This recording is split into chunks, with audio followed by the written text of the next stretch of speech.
దివ్యాత్మ స్వరూపులైన మీ అందరి హృదయంలో ఉన్న చైతన్య రూపంలో ఉన్న పరమాత్మకి ప్రణమిలుతూ కేఎంసి క్రియాయోగ మెడిటేషన్ ఛానల్ ప్రేక్షకులకి నమస్కారము. ఇప్పుడు మనము 2వ అధ్యాయంలో స్థితప్రజ్ఞుని శ్లోకాలు చెప్పుకుంటున్నాము. ఇప్పుడు 62వ శ్లోకాలు వచ్చినాయి, ఇంకా 10 శ్లోకాల్లో ముగుస్తుంది. స్థితప్రజ్ఞుని లక్షణాలు చక్కగా చెప్పుకుంటున్నాము. స్థితప్రజ్ఞుడు ఎలా ఉంటాడని చెప్పుకుంటున్నాము. అయితే ఈ యొక్క మనము మనసు గురించి చెప్తున్నాడు ఇక్కడ కృష్ణ పరమాత్మ. ఈ మనసు ఎట్లా నాటకం ఆడుతుంది, నాకు ఏది వద్దంటది, మళ్ళీ అన్ని కావాలంటది. ఇప్పుడు రోగం ఉన్నప్పుడు ఏది రుచించదు, రోగం నయమైనాక అన్ని రుచిస్తాయి. వైరాగ్యం ఎక్కువ ఉన్నప్పుడు ఈ ప్రపంచంలో ఏ కోరికలు నాకు ఏది వద్దంటది. ఈ మనసు ఈ ప్రపంచంలో ఏది లేకున్నా నాకు ఏది అవసరం లేదంటది. మరి వైరాగ్యం కొద్దిగా తగ్గిందనుకో ఇంకా నాకు అన్ని కావాలంటది. కనుక వైరాగ్యం ఎంతెంత ఉంటే అంతంత బ్రహ్మానందం కలుగుతుంది. వైరాగ్యం ఎంతెంత తగ్గుతుంటే అంతంత ప్రపంచంలో పడి మనసు అంత విలవిలలాడుతుంది. కనుక ఇక్కడ ఈ మనసు గురించి చక్కగా చెప్తున్నాడు. ధ్యాయతో విషయాన్ పుంస సంగస్తేషుపజాయతే సంగాత్ సంజాయతే కామః కామాత్ క్రోధోభిజాయతే. ఇప్పుడు ఏమని చేస్తున్నాడంటే విషయ చింతన చేసినప్పుడే మనసులో ఆసక్తి కలుగుతుంది, కోరిక పుడుతుంది. విషయ చింత కలిగినప్పుడే ఆసక్తి, ఆ కోరిక పొందుట కోసము మనసు ఇంకా ఊవిల్లూరుతుంది. ఎందుకంటే మనకు ఒక సంకల్పం, ఒక కోరిక వచ్చిందనుకో, దాన్నే స్మరించి ఆ కోరిక తీర్చుకున్నట కోసము ఇంకా మనసు బహిర్ముఖం అవుతుంది. ఆ కోరిక నెరవేరితేనేమో ఆ కోరికకి ఎవరైనా అడ్డు తగిలిందనుకో వాళ్ళ మీద క్రోధము, కోపము, ఆవేశం వస్తుంది. అలాగే ఆ విధంగా మనకు అది నెరవేరకున్న క్రోధం వస్తుంది. అది నెరవేరినా అది నెరవేర్చుకుంటుంటే ఎవరైనా అడ్డు తగిలినా వాళ్ళ మీద క్రోధం వస్తుంది. అది నెరవేర్చుకోలేకపోయినా మనకు క్రోధం వస్తుంది. అట్లా ఆ క్రోధం ఏం చేస్తుందంటే క్రోధోద్భవతి సమ్మోహాత్ స్మృతి విభ్రమ స్మృతి భ్రంశ బుద్ధినాశో బుద్ధినాశాత్ ప్రణశ్యతి. అయితే ఆ క్రోధం వలన సమ్మోహం కలుగుతుంది. సమ్మోహం అంటే ఇక దాన్ని సమ్మోహంతో జ్ఞానం నశిస్తుంటుంది. జ్ఞానం నశిస్తే బుద్ధి నశిస్తుంటుంది. అంటే నేను కోపం వస్తే నాకు మనిషిని కాదంటే జంతువు అయిపోతున్నాడు. అట్లా అయితే బుద్ధి నశిస్తుంటుంది. బుద్ధి నశిస్తే ఏముంటుంది? బుద్ధి నాశనంతో సర్వనాశనం, ఇంకంతే. అందుకనే ఈ కామ క్రోధాలని వశంలో పెట్టుకోవాలి. అందుకనే ఈ విధంగా ఈ యొక్క 2వ శ్లోకంలో కూడా కృష్ణ పరమాత్మ చెప్తున్నాడు, రాగద్వేష వీక్తైస్తూ అంటే ఈ యొక్క రాగద్వేషాలని మనము వశంలో పెట్టుకోవాలంటున్నాడు. ఈ రాగద్వేషాలకు వశమయ్యే ఈ ప్రపంచంలో ఇన్ని దుష్కార్యాలు, ఇన్ని రకాలమైన ఇది జరుగుతున్నాయి. అరిషడ్ వర్గాలలో రాగం ద్వేషం అనేది చాలా ఇదనమాట. అంటే ఇప్పుడు ఈ కామం వల్లనే పుడుతుంది కదా. కామం ద్వారా క్రోధము, క్రోధం ద్వారా లోభము, ఇట్లా క్రామ క్రోధ స్తదా లోభ, ఇవి నరక ద్వారాలు అని చెప్పిండ్రు గీతలో. కామము, క్రోధము, లోభము. ఇప్పుడు క్రామం పుడుతుంది, దానివల్ల క్రోధం వస్తుంది. క్రోధం ద్వారా లోభము, కామ క్రోధ, తర్వాత ఇంకా ఈ విధంగా ఈ లోభం కూడా వస్తూనే ఉంది. కనుక ఈ విధంగా ఒకటి నెరవేరింది అనుకో, అది నెరవేరపోతే అది ఎవరైనా అడ్డు తగిలితే క్రోధం వస్తుంది. అది తన వస్తువు కనుక దానివల్ల మన లోభం కూడా కలుగుతుంది. ఇది నాది అనే లోభం కలుగుతుంది, ఇంకా కావాలనే లోభం కలుగుతుంది. అట్లా దానికి ఎవరైనా దానికి అడ్డు తగిలినా కానీ క్రోధం వస్తుంది. మళ్ళీ అది తన సొంతం కనుక ఇతరులు ఎవరైనా దాన్ని మళ్ళీ అదే పొందడానికి ప్రయత్నం చేస్తున్నా, అది దానికోసం మళ్ళీ ఇతరులు ప్రయత్నం చేస్తున్నా, దానివల్ల లోభం కలుగుతుంది. నాకొక్కరికే దక్కాలి, నాకొక్కరికే ఉండాలి, ఇతరులకు ఉండొద్దు, నేను ఒక్కరినే సుఖంగా ఉండాలి, నాకొక్కరికే ఈ వస్తువులు ఉండాలి, ఇతరులకు ఉండొద్దు అనే లోభత్వం కలుగుతుంది. కనుక ఇవన్నీ కూడా అన్నదమ్ములు లాంటివి అనమాట.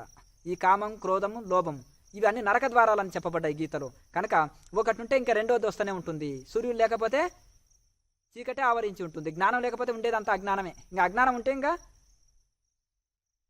సూర్యుడు లేదని అర్థం, జ్ఞానం లేదని అర్థం. జ్ఞానం ఉంటే ఇంకా అజ్ఞానం లేదని అర్థం. కనుక ఈ 3 లేకపోతే మనిషికి ఉండేది జ్ఞానమే. కనుక ఈ రాగద్వేషాలను వశంలో పెట్టుకోవాలి. రాగద్వేషాలకు లోను కావద్దు. అంతఃకరణాన్ని వశంలో ఉంచుకోవాలి సాధకుడు. అంతఃకరణాన్ని వశంలో ఉంచుకుంటే రాగద్వేషాలని దాటుకోగలుగుతామని కృష్ణ పరమాత్మ చెప్తున్నాడు. ప్రసాదే సర్వ దుఃఖానం హాని రస్యోపజాయతే. ఇప్పుడు ఎప్పుడైతే మనం ప్రసన్నంగా హాయిగా ఉన్నామనుకోండి, ఆనందంగా ఉన్నామనుకో, ఇంకా మన కోరికలే లేవు. ఇక మనకు ఇప్పుడు ఏదో వెలితి ఉండి ఏదో కోరికలు ఉండే మనసు బహిర్ముఖం అవుతుంది. మనం నిజంగా ఆనందంగా సంతోషంగా పతంజలి కూడా చెప్తున్నాడు, సంతోషం ఉండాలి సాధకుడు ఎప్పుడు. సంతోషం లేకనే కదా మనసు బహిర్ముఖం అవుతుంది. మనము సంతోషంగా ప్రసన్నంగా ప్రసాదం అధిగచ్చతి అంటే ప్రసాదం ఎప్పుడు ప్రసాదంగా అంటే సంతృప్తిగా ఉన్నామనుకోండి, ఇక మనసు బహిర్ముఖం పోదు. మనం ఏదో వెల్తితోటి ఉంటేనే కదా మనసు బహిర్ముఖం పోయేది. అయితే ఈ ప్రసన్నంగా ఎప్పుడైతే ఉంటామో సర్వ దుఃఖాలు పోతాయంట, అన్ని నశించిపోతాయి. ఇంకా ప్రసన్నంగా లేకపోతేనే అన్ని దుఃఖాలు వచ్చి ఎప్పుడు ఏడుపు ముఖంతో ఉంటేనే అన్నీ వచ్చేస్తాయి. కానీ మనం ప్రసన్నంగా ఉన్నప్పుడు ఇంకా అన్ని సర్వ దుఃఖాలు పారిపోతాయి. సూర్యుడు వచ్చినప్పుడు ఈ విధంగా చీకటిపోయినట్టుగా ఈ యొక్క సర్వ దుఃఖాలు పోతాయి ప్రసన్నంగా ఉంటే. ఎప్పుడు ప్రసన్నంగా ఉంటాం, జ్ఞానం వస్తూనే ఉంటాం. కనుక ఎప్పుడు ప్రసన్నంగా ఉండాలి, హాయిగా ఉండాలి, సంతోషంగా ఉండాలి. ఏమి తెచ్చినా మేము తీసుకొని పోతాం. ఎందుకు దుఃఖము, ఏం నష్టమైంది? ఇవాళ మనం దగ్గర ఉన్నది నిన్న ఒకరిది, రేపు ఇంకొకరిది అవుతుంది. ఎందుకు మనం దుఃఖిస్తుండాలి? ఎంత మార్పుతో కూడుకున్నది ప్రపంచము. కనుక మనం ఇట్లా విచారణ చేసి ఎప్పుడు ప్రసన్నంగా ఉంటే అన్ని దుఃఖాలు పోతాయి అట. ప్రసన్న చిత్తుడైన కర్మయోగి యొక్క బుద్ధి అన్ని విషయముల నుండి వైదొలిగి పరమాత్మ యందే పూర్ణ స్థితి, పూర్ణ శాంతి పొందుతుంది. ఎప్పుడైతే ప్రసన్న నొందిందామో, మనం ప్రసన్నత చెందినామో అప్పుడు పరమాత్మలోనే స్థిరమవుతుంది మన మనసు.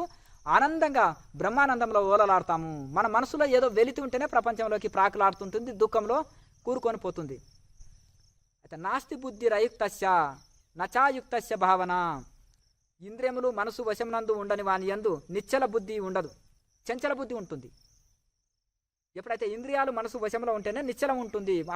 మనసు ధ్యానంలో ఎందుకు నిలుస్తలేదు? మాకు ఎందుకు అండి 20 ఏళ్ళ నుంచి ధ్యానం చేస్తున్నాం, మనసు నిలుస్తలేదంటే ఇంకా గొంతు నిండా కోరికలు పెట్టుకున్నాక మనసు ఏడ నిలుస్తుంది? ప్రాపంచిక ఆకర్షణలు పెట్టుకున్నాక ఇంకేడ నిలుస్తుంది మన ధ్యానం?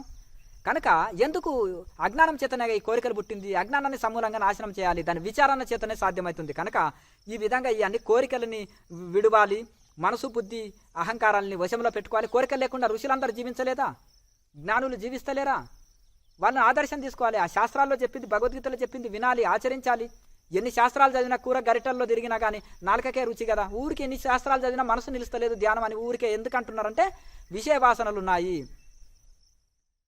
నిన్నటి నీళ్లు చల్లి కొత్త నీళ్లు కుండలో పోస్తాం తప్ప మళ్ళీ పాత నీళ్ళలో పోయాం కదా.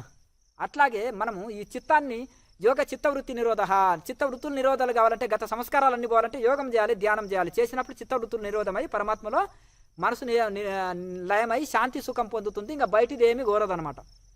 కనుక ఇంద్రియాణం చలతాం యన్ మనో విధీయతే. అయితే ఇక్కడ ఏంటంటే తదస్య హరతి ప్రజ్ఞాం వాయుర్నా విమాంబసి. అయితే ఆ గాలి ఏం చేసేస్తుందంటే ఇప్పుడు సముద్రంలో ఒక పడవ వెళ్తుంది. పడవ వెళ్తున్నప్పుడు గాలి ఏం చేస్తుంది? పడవని ఈడ్చుకొని పోతుంది ఎక్కడంటే అక్కడ. దానికి తెడ్డు వేయాలి, దానికి తెరచాప వేస్తే అది బ్యాలెన్స్ చేస్తుంది. కనుక ఈ యోగాన్ని ఆశ్రయించి ఈ నిష్కామ కర్మయోగం చేయాలి, నిరంతర ధ్యాన యోగం చేయాలి. అప్పుడు చేసినప్పుడు మనకు అడ్డుకట్టు వేయాలి, ఈ యొక్క విచారణ చేయాలి. ఆ మనసులోని ఆ యొక్క విషయ వాసనల్ని తొలగించుకోవాలి, కోరికల్ని కామనలని తొలగించుకోవాలి.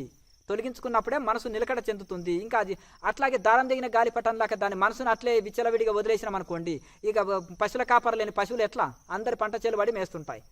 అట్లాగే చక్కగా యోగాభ్యాసము, గుంజకు తాడును గొలుసు పెట్టి కట్టివేస్తే దొంగ పశువు అక్కడే ఉంటుంది. మన దొంగ పశువు అనే మనసుని యోగం చేత కట్టివేయాలి.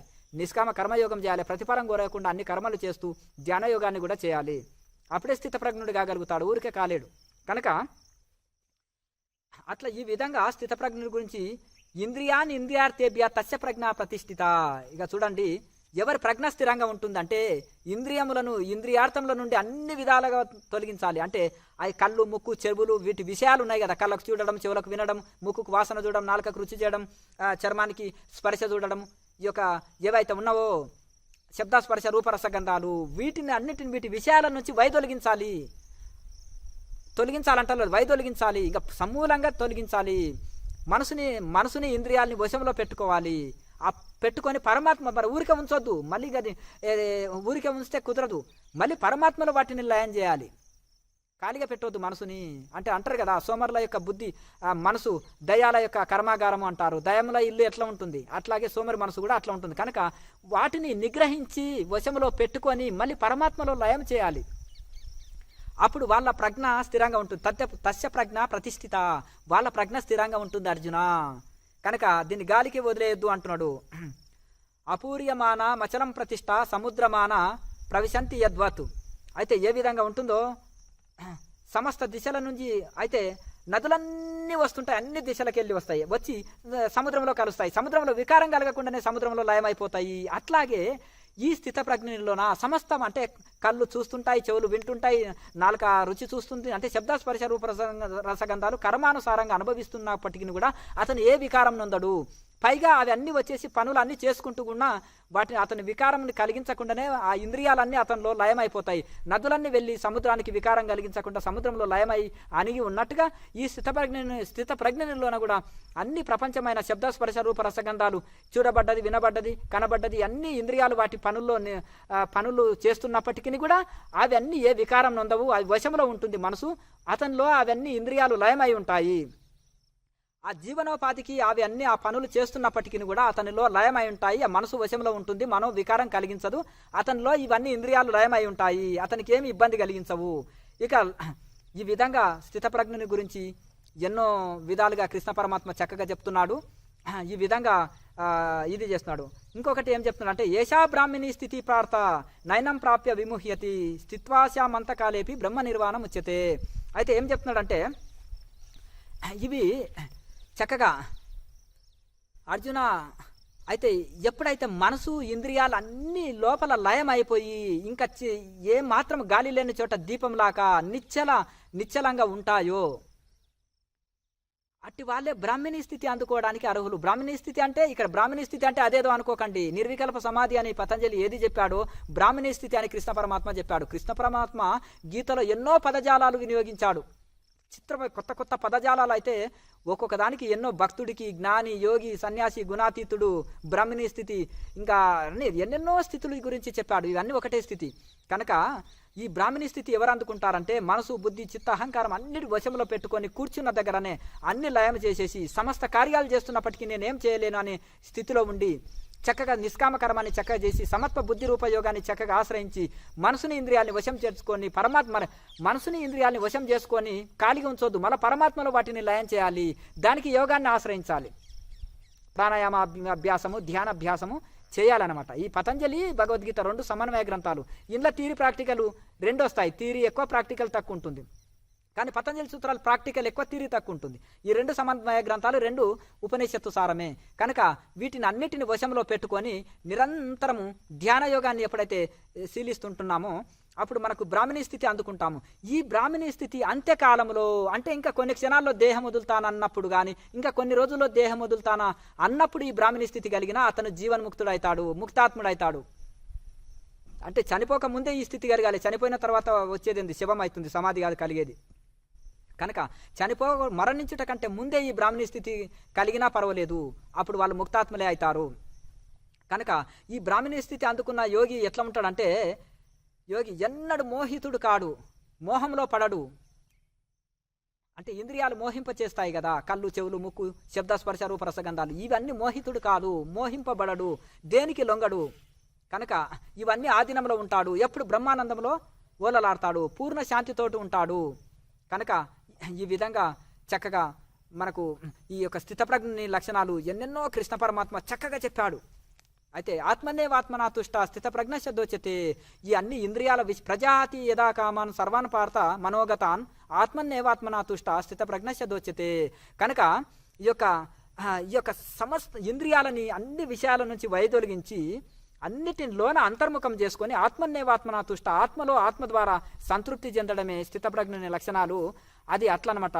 ఈ మనసు ఎక్కడ వెళుతుంటే బలవంతంగా ఇంద్రియాలని అణిచిపెట్టి మనసు ద్వారా అన్ని తలవడము, ఆ విషయాల్ని తలవడము, దీన్ని మిథ్యాచారం అని చెప్పాడు. కనుక మనసు ఇంద్రియాలతో పాటు మనసుతో సహా ఇంద్రియాలను అన్నిటిని వశంలో ఉంచుకొని మళ్ళీ అవి ఖాళీ ఉంచకుండా పరమాత్మలో నిలకడ చెంది ఉంచడము, అది స్థితప్రజ్ఞ యొక్క లక్షణము. అన్నిటిని వశంలో పెట్టుకోవాలి, శరీరాన్ని, మనసును, ఇంద్రియాలని వశంలో పెట్టుకోవాలి, అరిషడ్ వర్గాల్ని తీసివేయాలి, ఈ అన్నిటిని దుర్గుణాలని తీసివేయాలి, పరమాత్మలో ఉన్న చిత్తాన్ని ఖాళీ పెట్టకుండా పరమాత్మలో లయం చేయాలి. వాళ్ళు తింటూ, తిరుగుతూ, వింటూ అన్ని పనులు చేస్తున్నప్పటికీ కూడా ఆ యోగి అన్ని అతనికి ఆధీనంలో ఉంటాయి. ఆ ఇంద్రియాల్లో ప్రవర్తిస్తున్నప్పటికీ కూడా అతని ప్రజ్ఞ స్థిరంగా ఉంటుంది. తస్య ప్రజ్ఞ ప్రతిష్ఠిత, అతని ప్రజ్ఞ స్థిరంగా ఉంటుంది. ఎందుకు? అక్కడ అన్ని ఇంద్రియాలు వశంలో ఉన్నాయి కదా, వశంలో లేకపోతే ప్రజ్ఞ స్థిరంగా ఉండదు, జ్ఞాపక శక్తి నశిస్తుంది. గత ప్రజ్ఞ, ఈ ప్రపంచంలో అందరు గత ప్రజ్ఞలు అయిపోయినరు. అంటే నిన్న ఏం తిన్నావో గుర్తుకు లేదు, అట్లాగే ఇప్పుడు ఏమి గత ప్రజ్ఞ అంటే 1,00,000 రూపాయలు ఎవరన్నా ఇతనికి డబ్బులు ఇచ్చేది ఉంది, అది మర్చిపోతాడు. గత ప్రజ్ఞ. ఎవరికైనా 1,00,000 ఇతను ఇచ్చేది ఉంది అనుకో, అది గుర్తుపెట్టుకుంటాడు. అర్థమైంది కదా? అంటే దానివల్ల ఎంత నష్టపోతాడు అంటే, మనకు లాభం వచ్చేదేమో మర్చిపోతాడు, నష్టం వచ్చేదేమో బాగా గుర్తుపెట్టుకుంటాడు. ఎవరన్నా దూషించారనుకో, ఇంకా జన్మతః ఆ శిలాఫలకం మీద రాసినట్టే, అది నీటి మీద రాతలాగా ఉండాలి. జ్ఞానులకి ఎవరన్నా దూషించారు నీటి మీద రాతలాక. ఎవరన్నా కోపమైనా టక్కున అంటారు, ఇతరులు బాగుపడుట కోసమే. అంటే అజ్ఞానుల చేత పొగడబడుట కంటే జ్ఞానుల చేత తిట్టబడటం బాగుపడతామంట. కనుక అజ్ఞానుల కోపం వచ్చిన నీటి మీద రాత, కానీ ఇంకా అదే జ్ఞానులకి కోపం వచ్చిన నీటి మీద రాత లాంటిది, అజ్ఞానికి కోపం వస్తే శిలాఫలకం లాంటిది. ఇంకా అసలు ద్రోహం చేసిన వాడిని ఇంకా మర్చిపోడు జన్మలో. కనుక వీళ్ళకు గత ప్రజ్ఞ ఎందుకు వస్తుందంటే, ఆ యొక్క అజ్ఞానం చేత ఇంద్రియాల మనసు శరీరము వశంలో ఉండదు. ఇంకా ఈ వశం లేని వాళ్ళు ఎన్ని రోజులు ధ్యానం చేసినా లాభం లేదు, ఎన్ని యజ్ఞాలు చేసినా లాభం లేదు, ఎన్ని దానాలు చేసినా లాభం లేదు, ఎన్ని తపస్సులు చేసినా లాభం లేదు, ఎన్ని ఇది చేసినా మనసు శరీరంలో వశం లేదు. మనసు శరీరంలో వశం పెట్టుకొని ఈ బుద్ధి రూప యోగాన్ని, నిష్కామ కర్మ యోగాన్ని చేయాలని కృష్ణ పరమాత్మ చెప్పినాడు. ఈ ధ్యాన యోగం కూడా మనసు బుద్ధి వశంలో లేకుండా గాలికి దారం దిగిన గాలి పెట్టలేక లేదు. రిమోట్ మన చేతిలో పెట్టుకోవాలి. మెయిన్ ఆపేస్తే ఎలక్ట్రానిక్ పరికరాలు అన్నీ ఆఫ్ అయిపోతాయి. ఇంకా ఇవన్నీ మనము అట్లా మనసుని శరీరాన్ని ఆధీనంలో పెట్టుకొని నిష్కామ కర్మయోగం చేయాలి. మనసుని శరీరం ఆధీనంలో పెట్టుకొని ధ్యానయోగం శీలించాలి, యోగాభ్యాసం చేయాలి, గాలికి వదిలిపెట్టి కాదు. కనుక గత ప్రజ్ఞలో ఉండొద్దు. ఈ లోకమంతా గత ప్రజ్ఞలో, అంటే ప్రజ్ఞ గతించింది, నష్టమైంది, బుద్ధి నశించింది. స్థిత ప్రజ్ఞలో ఉండాలి, స్థిరమైన ప్రజ్ఞలో ఉండాలి. అంటే అట్లా ఈ విధంగా మనము కృష్ణ పరమాత్మ ఎన్నో దానికి చూడండి, మనసుని శరీరంలో ఎట్లా వశం పెట్టుకోవాలి, దానికి కొన్ని టెక్నిక్లు, దానికి ఉపాయాలు ఎన్నెన్నో చక్కగా చెప్తున్నారు. మరి ఈ స్థిత ప్రజ్ఞ లక్షణాలు, జ్ఞాని, భక్తి, ఇవన్నీ వీటి లక్షణాలు చెప్తున్నారు. మనం గత ప్రజ్ఞలో ఉన్నామా, మరి స్థిత ప్రజ్ఞలో ఉన్నామా అనేది తెలుసుకుంటూ చక్కగా గత ప్రజ్ఞను వదిలేసి స్థిత ప్రజ్ఞలో ఉండడానికి ప్రయత్నం చేస్తుండాలి. మనకు శాస్త్రం చదివితే ఏంటంటే వివేక బుద్ధి పెరుగుతుంటుంది, బుద్ధి మాంద్యం పోతుంది, సోమరితనం బద్ధకం పోతుంటుంది, మన మంచి చెడులు తెలుస్తాయి. అద్దం ముందు ఉంటే ముఖం కడిగినా కడగదా తెలుస్తాము. జ్ఞానుల సాంగత్యంతో మనలో లోపాలు తెలుస్తాయి. డిక్షనరీ రాస్తుంటే, డైరీ రాసుకుంటుంటే మన లోపాలు తెలుస్తాయి. మనం ఆధ్యాత్మికంలో డెవలప్ ఎంత అవుతున్నాం అనేది తెలుస్తుంటుంది. ఇవన్నీ కూడా మనం నిత్య జీవితంలో అన్వయించుకోవాలి. ఏదో టేప్ రికార్డ్ లాగా ఏదో చదువుతూ పోవడమో వింటూ పోవడమో లాభం లేదు. ఎన్ని రోజులు ఉపన్యాసాలు విన్నా, ఎన్ని పుస్తకాలు చదివినా ఏమీ లేదు. పలక మెడలో వేసుకొని పోతున్నాడంట పిల్లవాడు. ఎన్ని రోజుల నుంచి బడికి పోతున్నాడంటే 10 ఏళ్ళ నుంచి పోతున్నాడు. ఏమో ఆలు వస్తాయా, ఏబీలేవి రావండి. అట్లా కాకుండా మనము చదివిన శాస్త్రం ఎంత అర్థమైంది, అర్థం లేని చదువు వ్యర్థం. కనుక ఇంకా గరిటలాగా ఉండకుండా నాలుకలాగా ఉండాలి. మనం అన్ని కూరల్లో తిరిగే గరిటలాగా ఎన్ని పుస్తకాలు కాదే, శాస్త్రము, ఉపనిషత్తు సారమైన పుస్తకాలు, భగవద్గీత, పతంజలి సూత్రాలు, ఉపనిషత్తులు ఇటువంటివే చదవాలి. నిన్నమైన ఆఫ్ మైండ్ రాసిన పుస్తకాలు చదవద్దు. ఆ ఋషులు దానికి టీకా తాత్పర్యం రాసిన పుస్తకాలు, అనుభవంతో రాసినవే చదవాలి. ఇవి మన జీవితంలో అన్వయించుకోవాలి. దీన్ని ఆచరిస్తేనే తరిస్తాము. తెలుసుకోవాలి, వినాలి, శ్రవణము, జ్ఞాతం, ద్రష్టం, ప్రవేశం. అంటే తెలుసుకోవాలి, వినాలి, జీవితంలో ఆచరించాలి, ఆ అనుభూతి, ఆ యొక్క ఫలితాన్ని పొందాలన్నమాట. లోకా సమస్త సుఖినో భవంతు. ఓం